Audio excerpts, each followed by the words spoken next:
is really extremely broad and encompasses a great deal of information that's created.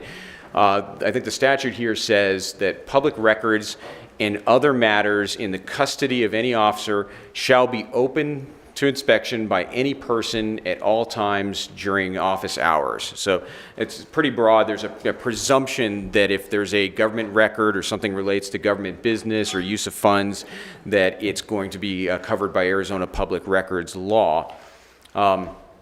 Here's some more guidance that's been given as to what's considered to be a public record. And the Arizona Attorney General's office enforces the public records law. They have put out guidance. They have an ombudsman team that helps with training and education, and they give a lot of examples. And the way they describe public records is that anything that's reasonably necessary to provide an accurate accounting of official activities or any government funded activities. So if it relates to the use of public funds, it's a public record. If it relates to government business, it's a public record. So that's pretty much covers just about anything. So unless there is a statutory confidentiality provision, like certain things like information about minors or ongoing investigations may be exempt, but for the most part, anything relating to government business can be presumed to be a public record.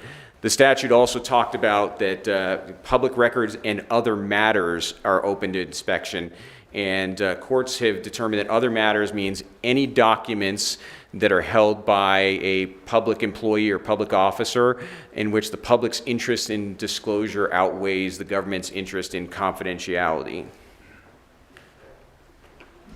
The other thing I want to talk about is what can be a public record in terms of format? And the short answer is anything. And so there's this definition of what can be records, and you can see it's a pretty long one, and includes papers, books, maps, photographs.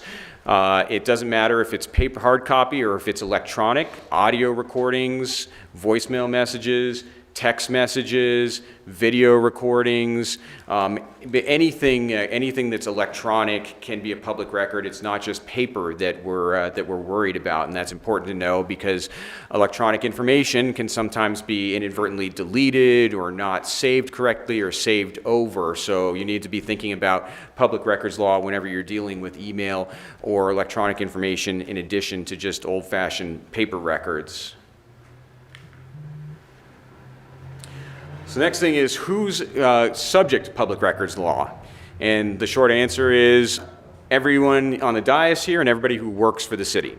So any city employee, any city elected official, anybody who serves on a city like committee or commission or administrative body, they're all subject to public records law, which means that you have some obligation to understand what is a public record and what needs to be preserved, and to make sure that the public records are not destroyed and that they're properly maintained.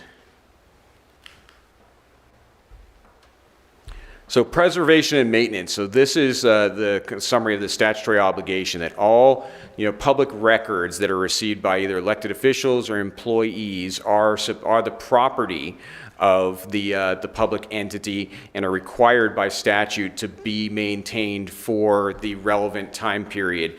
So in Arizona, the Arizona State Library actually has authority to come up with a retention schedule. I don't know how many of you have ever gone and visited the library webpage and looked at the schedule, but I'm pretty sure it's several hundreds of pages in length, and it tells you for just about every type of conceivable record how long you have to keep it for. So if it's a personnel file, it might be 2 years after the person is no longer employed. If it's a record of a toxic exposure, it could be permanent or it could be 50 years after, but so the Arizona Library has a schedule. So you ever have questions about how long do we need to keep something, that is the resource that the city would use to find the answer to that. But if you look at the last sentence, you'll see that every officer is required by statute to carefully secure, protect, and preserve public records from deterioration, mutilation, loss, or destruction unless they're properly disposed of because that time period has expired and you no longer have to keep them. So it's not even just destroying, but inadvertently altering a public record. If you have an electronic document and you've like saved over it and the original document no longer exists and that was a public record, that's technically could be a mutilation or loss of or destruction of an electronic record.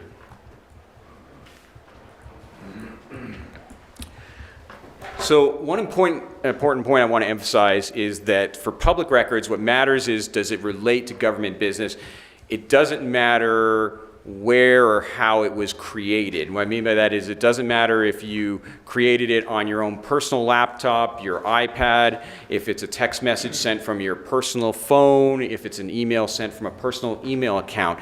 None of that is relevant to the analysis of whether it's a public record. What matters is the subject matter. If somebody sends a text message from their phone and it relates to government business, that will be a public record. If somebody sends an email from a personal Gmail address, but it relates to city business or official business, that is a public record. It doesn't matter that it may have been sent from a personal or home email or device. What matters is just the content of the communication.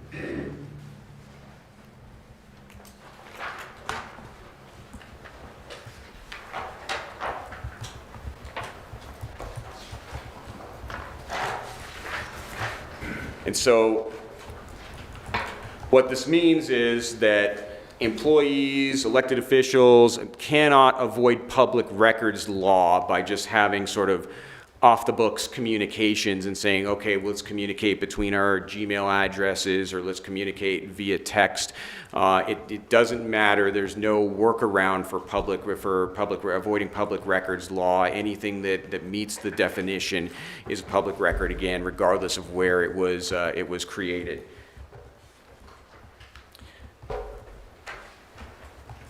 And this is guidance here from the Attorney General's office, I think, and from the Ombudsman, and it talks about how, as an example, a public official's private cell phone records may become public records if an employee or an elected official uses their phone to conduct government business. And that's important to know because, as we talked about earlier, the city owns public records, and the city, as well as the employee and elected official, has a duty to preserve those records. So if somebody's using their personal phone to send work-related texts, or somebody's using their personal email account to send city-related emails, the city has an obligation and a right to collect that information and to make sure that it's properly retained in accordance with the retention schedule. And so that means that somebody who uses, their cell phone for city business, their personal cell phone, they may have to turn over that cell phone to the IT department or somebody at the city so that somebody can go in there and run some searches and collect and retain those public records. So by using a phone or a personal device or personal email, think of it as waiving your expectation of privacy because you are commingling your personal life with government records, and the government then has the right to go into that email account or that phone and to look for those records. So the best way to avoid waiving that privacy or exposing your personal emails or your personal devices to inspection is to not use them for government business and to try to, as much as possible, only use either a city-provided phone or use a city-provided email address for government business. And when you use a city email address, like virtually every city, the city of Cottonwood has an IT department that has archiving software, they have backup tapes, they have recovery tapes, and so that matter is the snapshots are being taken, there's backups, and that matter is being archived and retained. So when somebody uses a city official email account, they don't have to think about retaining it or do anything else, it's just done automatically. But on the other hand, somebody who uses a Gmail account or a personal phone for government business, well, they have to proactively make sure that that information is retained. It's not inadvertently deleted because somebody's running out of space on their account and they decide to clean up their account and they delete all their old emails that are older than 6 months, or they're clearing out their text messages, or they're changing phones and they lose some of that, because there's a duty to keep that information, and information can be much more easily lost, whether deliberately or inadvertently, when you have it in a personal account or on a personal device. If you just use the city accounts, city devices, then it's all there. It's something you don't have to worry about, and you don't have to worry about somebody having to go into your device or account and collect government records.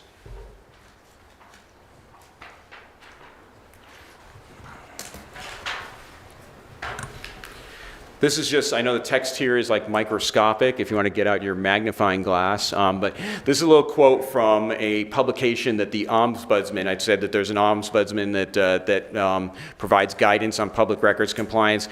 I thought this is a good quote that highlights the risks of using personal devices. It says, "The bottom line is that it does not matter that it is a text message. It does not matter what phone is used to send or receive the text message.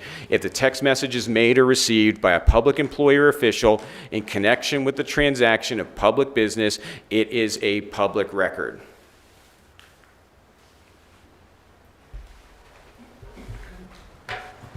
Now, one of the reasons why it's important to comply with public records law is not just because that's the public policy of Arizona, to be transparent and to let the public know about government business, but also because there are actually criminal penalties for intentional non-compliance.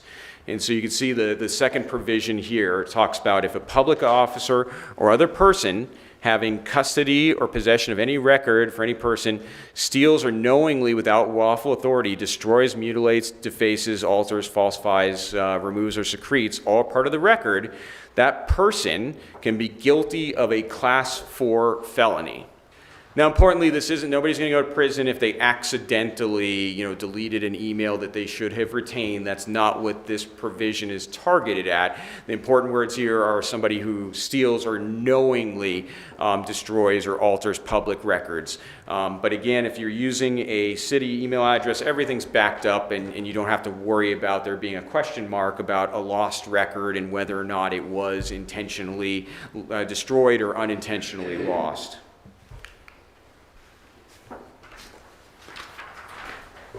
I also want to say just a few things about email. So email obviously can be a public record. The email backup tapes that are used to archive are public records.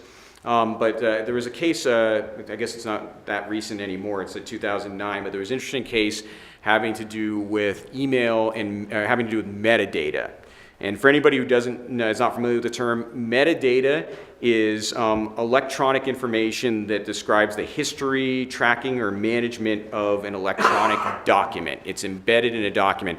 Anytime somebody creates, for instance, a Word document, you may notice if you right-click on a Word document, it will tell you when the document was created, who the author was of the document, when was the last time the document was modified. Those are all examples of metadata. It's information, tracking information for the document.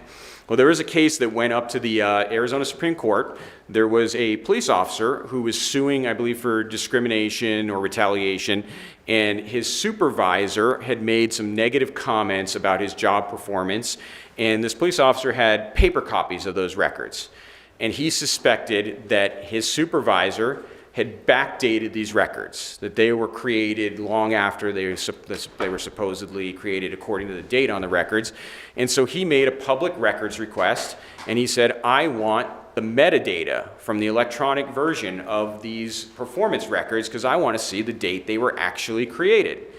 And so there was a legal battle over this, and the city took the position that that's not a public record, the metadata, just the document itself is a record. And the Supreme Court disagreed. They talked about that Arizona defines public records law very broadly, and that the metadata for an electronic document is part of the underlying document. They said it does not stand alone. So when a public officer uses a computer to make a public record, the metadata forms part of the document as much as the words on the page.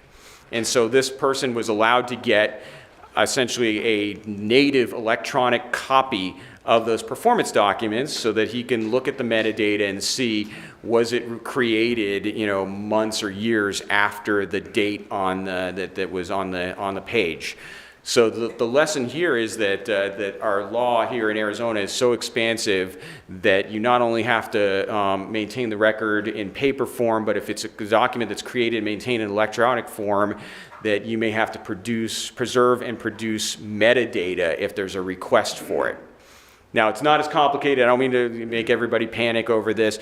The easy solution is, as long as the record, an electronic copy is maintained in the record, that metadata is there, and the way you respond to requests for it is you just produce the document in what we call native form, which means the form in which it's created. If it's a Word document, you don't convert it to PDF, you don't print it out and hand them a paper copy. You actually give them, whether it's via email or on a thumb drive or a flash drive, you give them an electronic Word version, and then they can go into the document and look at the metadata behind the scenes.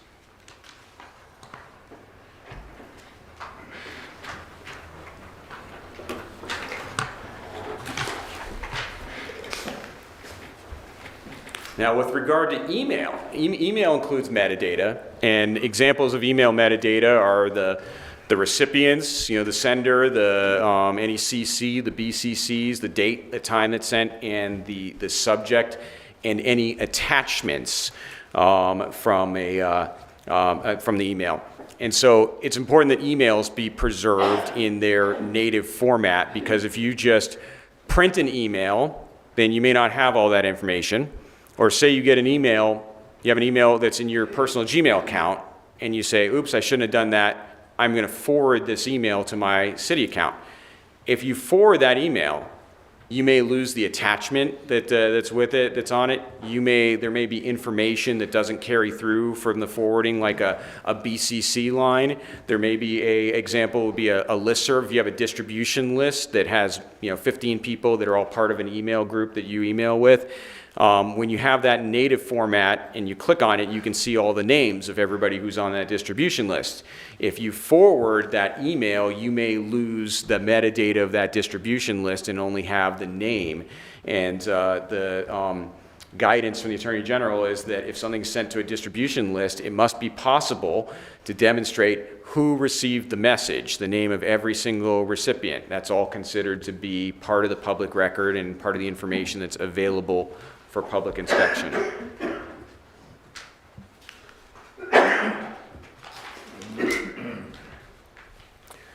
This is a Attorney General opinion, and then it was from just a few years ago, 2017. And again, it was touching upon the issue of messages sent and received via texting, and in here, it adds another little twist to it, social media sites. We all know, it's not just texts and emails. People communicate now via direct messages on Twitter, on Facebook, on whatever other, TikTok or whatever other platforms people are using. Again, if those messages relate to government business, they're public records. And here the question was, if there's those communications on social media or text and they have a substantial nexus to public records, are they, available to inspection even if the employee uses a private cell phone or electronic device? And the Attorney General said yes. There is an affirmative duty to account for official activity, and that encompasses official activity that's done on private devices or private social media accounts or through private text messages. So again, public officials or employees cannot use private devices or private social media accounts or private Facebook pages or private Twitter accounts, wherever it may be, for the purpose of concealing records from the public records law.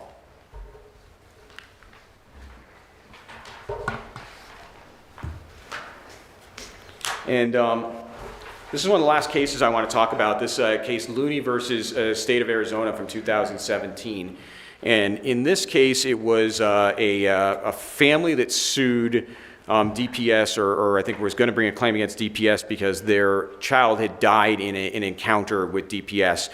and they wanted records from the personal cell phones of the DPS officers. And so the question was, can they, get access to these under public records law? And what the court said is, so the first thing is, we don't just get to go and look at somebody's personal cell phone for no reason. We have to have at least some evidence to suggest that it was used, that the phone was at least on occasion used for government business. But what the court said is that the burden of showing that is relatively low.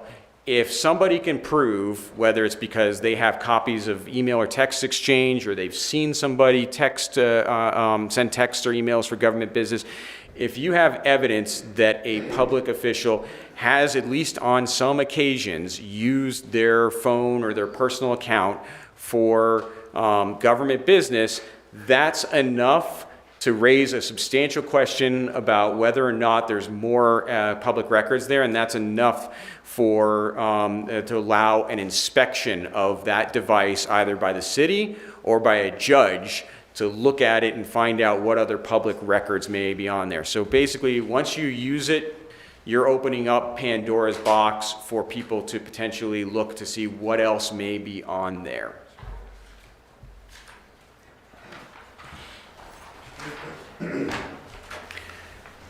Just in closing, this is from a report on public records and use of private devices from a report called Governing the Future of States and Localities. And I think it's a good summary. It says, any public official who uses a personal device for work is in peril of having that device searched to make sure there isn't any information relevant to a public records request. You cannot assume that you can have private conversations in a public arena, even though you're having conversations on a private phone and private iPads.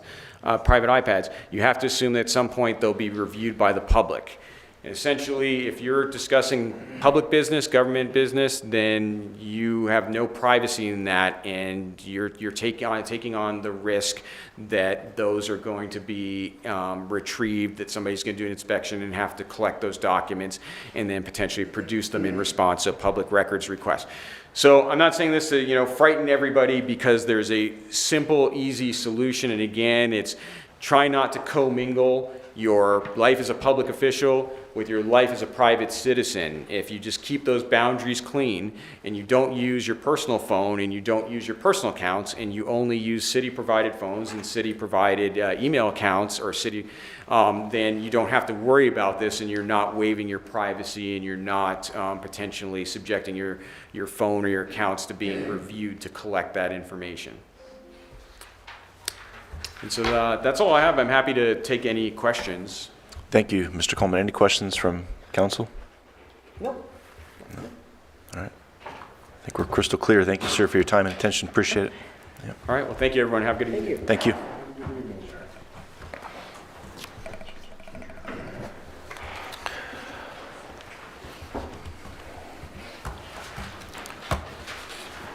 Okay, next up is call to the public. This portion of the agenda is set aside for the public to address the council regarding an item that is not listed on the agenda for discussion. However, the council cannot engage in discussion regarding any item that is not officially listed on the agenda for discussion and or action, and comments are limited to a 3-minute time period. So go ahead and call these up, and I'll queue up the next person in line. And first up will be Mr. Nacito, Michael Nacito, and you'll be followed by Rusty Polton. Good evening. I'd like to historically run down the practice of the council and the practice of the mayor over the last few years regarding independent decisions by the mayor versus council decisions amongst the most of you.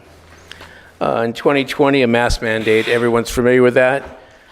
City council shot down the mask mandate, and the mayor created an executive order making everyone look like a fool with a mask on their face.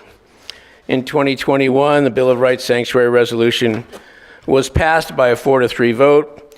The mayor, Councilwoman Wilden, and Councilwoman Henry voted against it. They took an oath of office, pledged allegiance to the flag and voted no against the Bill of Rights. Fast forward to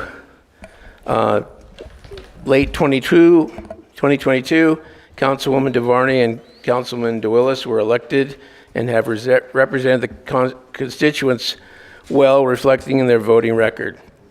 In early 23, a Silverado Lofts project was considered to change the zoning of C3 property into PAD to develop what was called affordable housing. Attentively, the council voted it down 5-2. Ironically, the mayor and Councilwoman Councilwoman Wilden voted for that project. Kind of interesting. Later on, Councilwoman Henry resigned and was promptly replaced by Councilman Pelissari in a unanimous vote of the council, 6-0, and has been an asset to the council, in my opinion. In last September, Councilwoman Nairn resigned for personal reasons, and the council is pursuing replacing her. It's clear that the mayor and vice mayor were at odds with the 3 conservative council members. When the applicants, Faust and Hellman, were unable to answer an economic development question, they fumbled through their interview. And while that question was handled precisely by applicant Matthews, along with the prior interest in council matters, asked whether they had previous council interest or future council interest, both those applicants hemmed and hawed and didn't seem to have an answer for you. My understanding is the plan is to kick this can down the street and not replace Councilwoman Nairn's position. And I encourage you, Mr. Mayor, to continue with the city's business and seat a full council. If you appointed Councilman Pelissari unanimously, you could also do that with another candidate. Thank you. Rusty Polton, you're up next. You'll be followed by Rachel Collins. Hi, I just want to, I'm concerned about the air quality and just general environmental problems that are going on here. Today was kind of a scary day. I thought I was moving to a safe, this was going to be my forever home. Thought I was going to be outside walking and, having a good quality of life with my dog and everything. When I moved out of Aspen Storage, I got here August 12th, moved out a little bit over a week ago to a new house.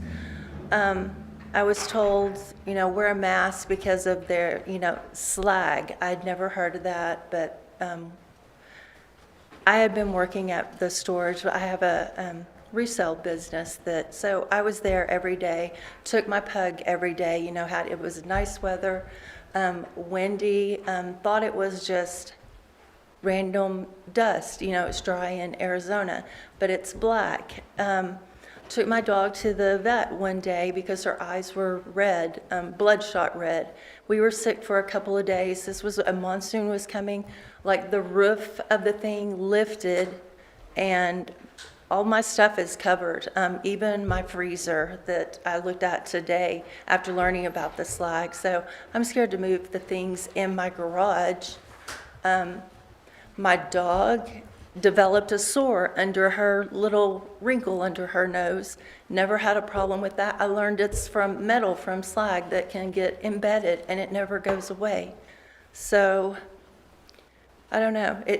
I did a little bit of research in just the past couple of hours, and this problem seems to have been swept under the rug for a very long time and seems to be a problem in Clarkdale. Now one has covered a road, and so arsenic going into the river and things, and it's just, I thought I was moving to a nice retirement home, and now I'm scared to go outside, take my dog for a walk, or I just want to stay inside where the air is filtered.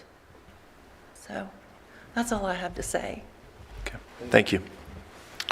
Rachel Collins, you're up next. You'll be followed by Sharon Bonney.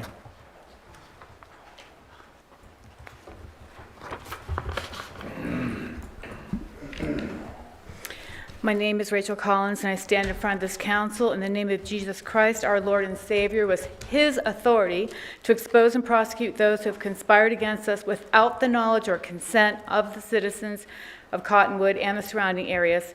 And this year-and-a-half investigation that I've had to do because I became very ill and lost everything in my life because of the slag contamination I experienced. I suffered so much betrayal, sabotage, defamation, and constant lies by officials we're supposed to trust to act on our best interests. I finally met with you, Mr. Douglas, and Scott Ellis last week after I came to this council meeting and demanded finally after 4 months that you meet with me because you did not care. And I came with 2 other devastated victims of slag contamination, and you refused to acknowledge it's happening. You refused to come to see for yourself the irrefutable evidence in our buildings, and you refused to assist us in any way, even though we are desperate and have already lost everything in our lives and are sick. I just got this message from Jay Adams, the Vietnam veteran you met in his 80s, whose life was destroyed, and he attended that meeting. He said to me, "I'm not going to make it, I'm afraid. Pain is off the charts. I feel like throwing in the towel. I can't see the light at the end of the tunnel. We are not going to let possessed people who have no regard for human life to be in charge of the city any longer. I ask for the resignations of everyone who has been involved in this crime and cover-up, including you, Mr. Douglas, because I'm standing here as a warrior for Christ with God's full authority. I am not going to relent in pursuit of criminal prosecutions to the fullest extent of the law of everyone involved in this murderous scheme. And I have the irrefutable evidence to prove the corruption. What do you think I've been doing for 2,800 hours? Because I had to do something to find out why my life was devastated and everyone else is here. And just because you care so much about money, I'm filing $1 million lawsuit against the city of Cottonwood and personal lawsuits against city officials who have no immunity because of the corruption you deliberately have participated in to destroy human lives. And people have died and people are dying and you don't care. The only question I have for you right now is, how fast after this meeting are you going to run to save Jay Adams' life, a veteran who flew 400 missions to save our soldiers, before you end up in prison for life or even worse, judged by God Almighty for taking the lives of his beloved children? And if you need his phone number, I will give it to you. Sharon Bonney, you're up next. You'll be followed by Joseph Giulietti. Good evening. Monday, October 23, 824 signatures were presented to the city clerk. These residents of Cottonwood signed a petition to recall Mayor Alinsky. The people who collected signatures asked each person, "Are you a registered voter living in the city limits of Cottonwood?" We did not knowingly take signatures from residents of the Verity villages or other parts of the unincorporated communities. It's not a requirement that petition signature collectors live within city limits, only that we be registered voters in Arizona. Cottonwood is our home too, and we abide by the rules about whom may sign the recall petition. I will tell you now why 824 residents of Cottonwood signed the petition. 1, Mr. Alinsky ignored public outcry from hundreds of local citizens opposed to drag shows with children present. He ignored over 200 of us at the city council meetings and the calls to the public. It doesn't matter his personal stance on the issue.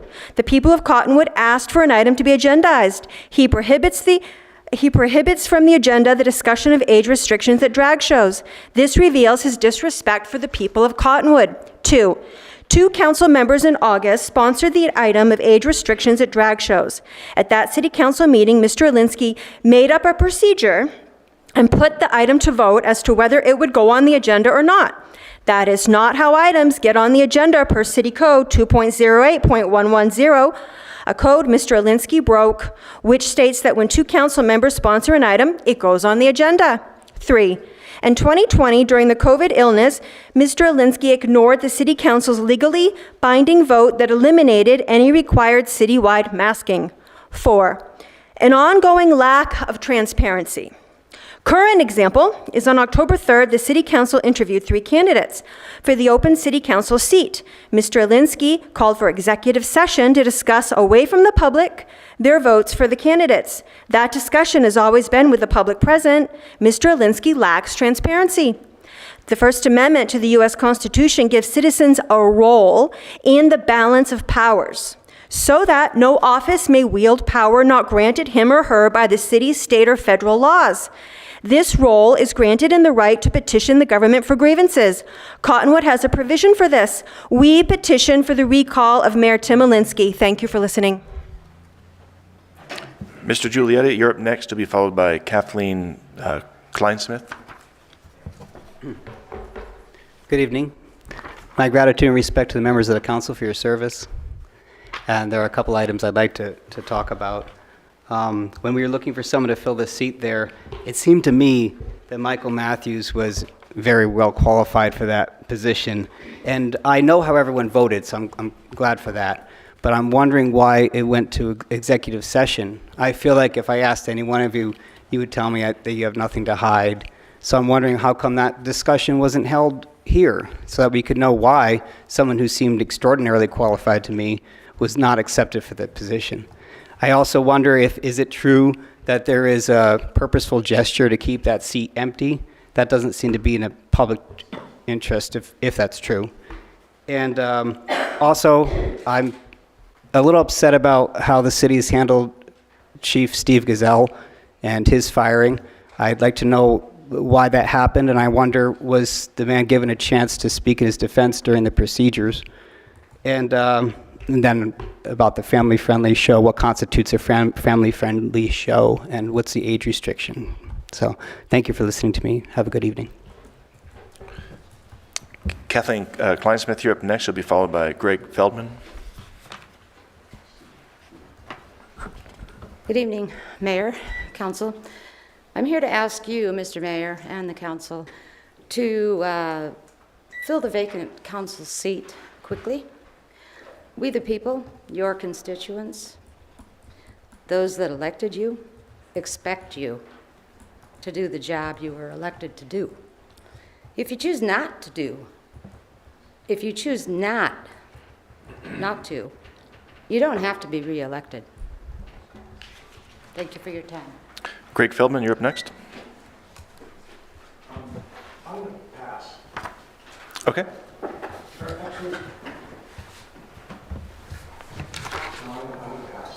Okay, very good. All right, I'll close the floor to the public. We'll move on to approval of the minutes of the regular meeting of June 20th, 2023. I'll motion to approve those minutes. Second.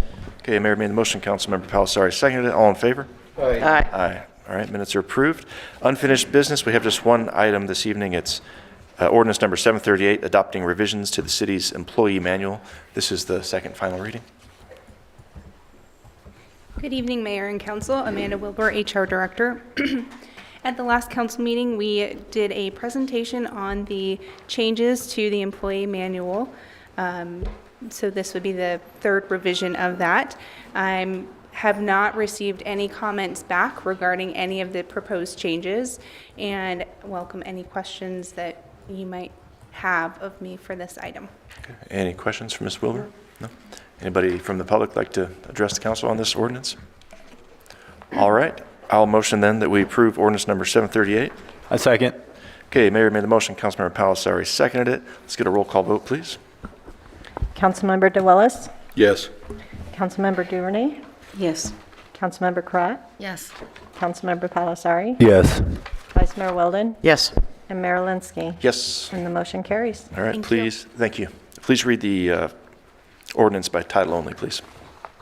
Ordinance number 738, an ordinance of the Mayor and City Council of the City of Cottonwood, Yavapai County, Arizona, adopting by reference the document entitled City of Cottonwood Employee Manual 2007 edition, revision number 3. Okay, thank you. Okay, next on the agenda is the consent agenda. The following items are considered to be routine and non-controversial by the council and will be approved by one motion. There will be no separate discussion of these items unless a council member or citizen so requests, in which case the item will be removed from the consent agenda. Is there an item that a council, I'll read them first and we can decide if we want to pull one. All right. First up, resolution number 3213, authorizing a cooperative use agreement for the purchase of communication equipment and services from Motorola Solutions, Inc., a Delaware corporation, in an amount not to exceed $51,701.52. Item 2, resolution number 3214, authorizing a cooperative use purchasing agreement for the purchase of mobile data, computers, and hardware from Code 3 Technology, LLC, an Arizona limited liability company in an amount not to exceed $74,504.66. Item 3 is resolution number 3220, requesting a request for approval of a contract with Pima Paving, Inc. for the construction of the Monte Tesoro Sidewalk Improvement Project, IFB number FY24-PW-02, from First Street to Mesquite Drive in an amount of $633,496.35. Resolution number 3222, approval of Governor's Office of Highway Safety Grant, contract number 2024-405D-010, and authorizing the city manager and the interim chief of police to sign said contract. Resolution number 3223, approval of Governor's Office of Highway Safety Grant, contract number 2024 PTS-018 in an amount not to exceed $15,000 to cover overtime expenses incurred during selective traffic enforcement patrol details, including materials and supplies. Item 6, resolution number 3227, approving and authorizing the mayor to execute an intergovernmental agreement between the City of Cottonwood and the State of Arizona Department of Revenue for the administration, collection, audit, and licensing of transaction privilege taxes, use taxes, severance taxes, jet fuel excise and use taxes, and rental occupancy taxes imposed by the state, cities, or towns. And last, item 7, resolution number 3226, approving a services agreement with Kimley Horn and Associates, Inc. for preparation of the City of Cottonwood Transit Development Plan in an amount not to exceed $194,550. Did you say item 32, item number 2 was 3214 or 3212? 3214. Okay. Yep. All right, is there a item from the consent agenda that a council member or member of the public would like to have pulled for discussion? $194,550 for land. That seems like a lot of money just for land. So item 7, we'll go ahead and pull item 7, and I'll make a motion to approve items 1 through 6 on the consent agenda. I'll second. Okay, Mayor made the motion, Councilmember DeWitt seconded it. All in favor? Aye. Aye. Any opposed? Okay, we'll pull item 7, which is resolution number 3226, approving a services agreement with Kimley Horn and Associates, Inc. for preparation of the City of Cottonwood Transit Development Plan in an amount not to exceed $194,550. And that'll be me, Mr. Mayor. I'll go ahead and take that item. So this is an item that's requesting that council review and award the agreement for transportation development plan to Kimley Horn and Associates. I do want to just acknowledge that this is a very comprehensive transportation plan that oversees our particular programs. We have several intergovernmental agreements with other surrounding agencies and organizations. We also have a very robust infrastructure that contains vehicles, buildings, other things like that. There's other opportunities to enhance our intergovernmental agreements with the other organizations to ensure that we're recovering the amount that's needed to cover the services we're providing to other communities. And we also have a software platform that is going to be enhanced in order to collect more relevant data to support those intergovernmental agreements, cost-sharing formulas. And it is not uncommon that a plan would cost this amount. I would like to just enunciate that this plan is actually covered mostly by grants. 20% matched, $38,910 is supplied by the city in order to do this. So I think that it's a very much needed plan.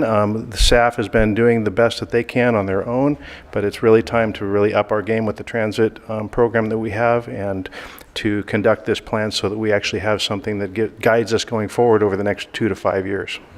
I'm happy to answer any questions. Any questions from council? Go ahead. Two things. Just to be clear, you said the city will contribute $38,000 and the rest will be grants, correct? That is correct. And how long will this plan take to be completed? The plan is expected to be completed by June 30th of 2024. Okay.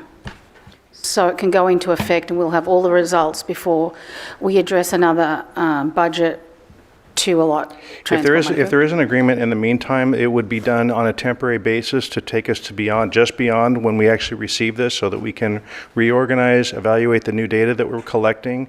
I have also been in communications with the county, for example, recently to ensure that fair costs are recovered from the county as a partner, for example.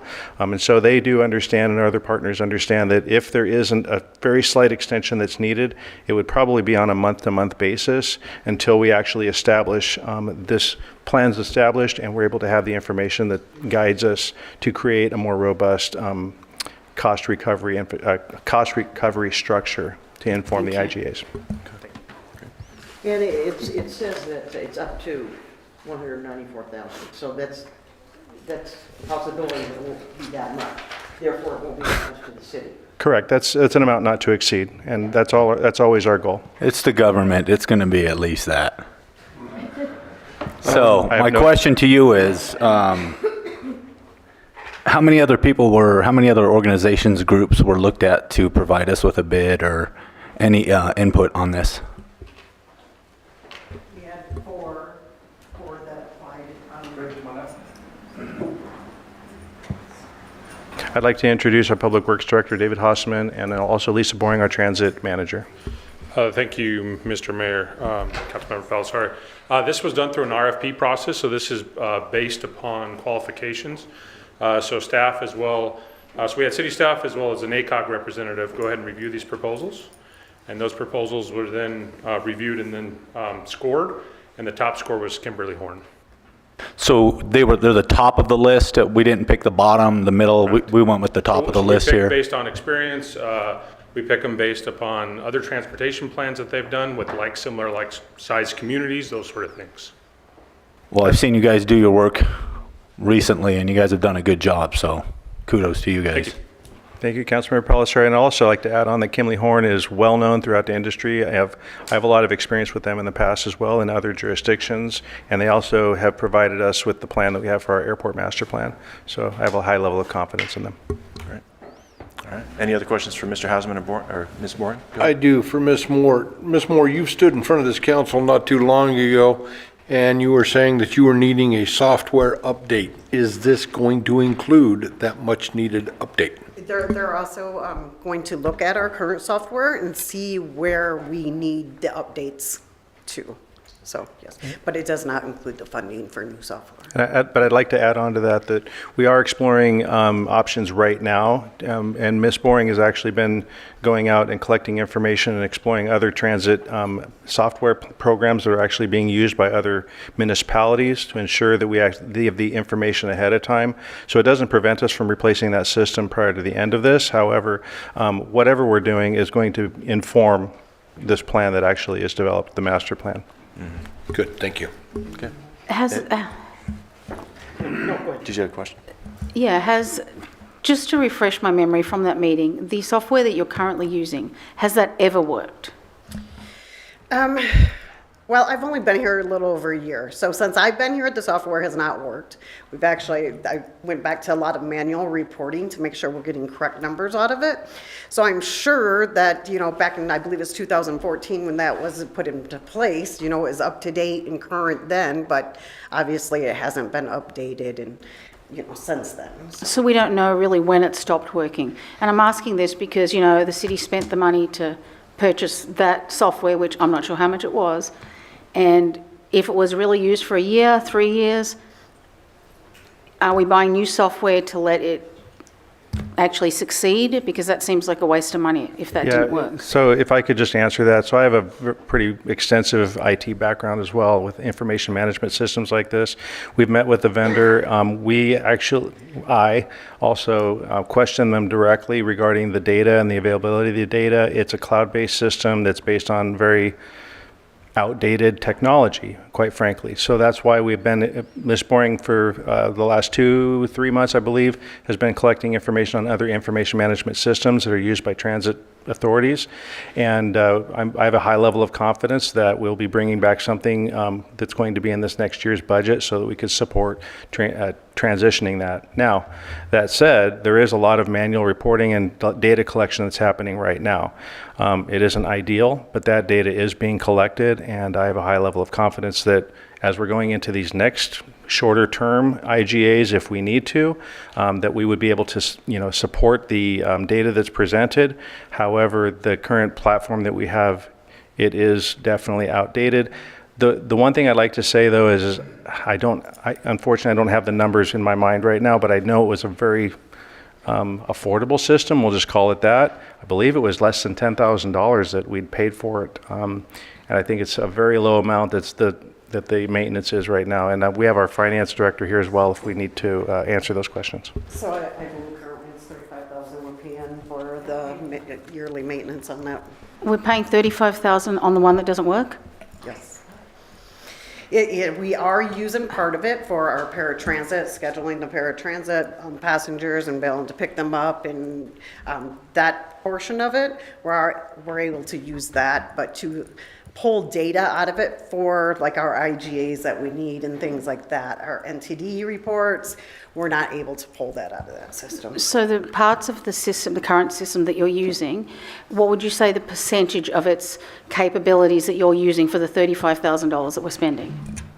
I'm going to say probably a good 50% because our paratransit is a big part of our transit. So. Okay. All right. Thank you. I'll just add on that the reports that we're talking about that accesses the data, when the system's delivered, they're called canned reports. So these reports are pre-developed when we actually bought the software back in the day, and because this system is being sunsetted by the company, they're not writing new reports to this software. Although it's collecting data, there's an inability to have new reports created, and so that limits our evolution of our reporting, which is based on what we need now. If you look back on it, will you be able to let us know when it actually stopped working? I don't know how you do that. I know you've only been here a long time, but it should be in the record somewhere. Yeah, we can absolutely provide that information to council. Thank you very much. Yes, one thing I do want to add about the $35,000, 80% of that is funded under the grant, so the city is paying 20% of that. All right. Well, it sounds like a change is needed desperately, and I think we're heading in the right direction. So, any other questions, council? Motion? Sure, please. I move to approve resolution number 3226, approving a services agreement with Kimley Horn and Associates Incorporated for preparation of the City of Cottonwood Transit Development Plan in an amount not to exceed $194,550. Second. Okay, Vice Mayor made the motion, Councilmember DeWillis seconded that, and a roll call vote, please. Councilmember DeWillis? Yes. Councilmember Duvernay? Yes. Councilmember Kratt? Yes. Councilmember Palasari? Yes. Vice Mayor Wilden? Yes. And Mayor Linsky? Yes. And the motion carries. All right, please read resolution number 3226. I think you have to read all those resolutions, don't you? I'm so sorry. Stick around, folks. All of them. Resolution 3213, 3214, 3220, 3222, 3223, 3227, and last but not least, 3226. By title only, please. Okay. Resolution number 3213, a resolution of the Mayor and City Council of the City of Cottonwood, Arizona, authorizing a cooperative use purchasing agreement for the purchase of communications equipment and services from Motorola Solutions, Inc., a Delaware corporation, in an amount not to exceed $51,701.52.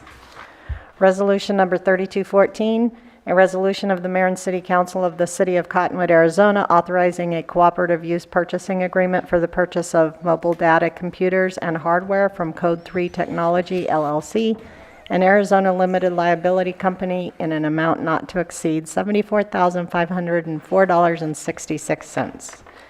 Resolution number 3220, a resolution of the Mayor and City Council of the City of Cottonwood, Arizona, approving an agreement with Pima Paving Incorporated and Arizona Corporation in an amount not to exceed $633,496.35. Resolution number 3222, a resolution of the Mayor and City Council of the City of Cottonwood, Arizona, approving a highway safety grant agreement with the Governor's Office of Highway Safety for DUI, impaired driving, Enforcement Patrol overtime expenses for fiscal year 2024. Resolution number 3223, a resolution of the Mayor and City Council of the City of Cottonwood, Arizona, approving a highway safety grant agreement with the Governor's Office of Highway Safety for Selective Traffic Enforcement Patrol overtime expenses for fiscal year 2024. Resolution number 3227, a resolution of the City Council of the City of Cottonwood, Arizona, approving and authorizing the mayor to execute an intergovernmental agreement between the City of Cottonwood and the State of Arizona Department of Revenue for the administration, collection, audit, and licensing of transaction privilege taxes, use taxes, severance taxes, jet fuel excise and use taxes, and rental occupancy taxes imposed by the state, cities, or towns.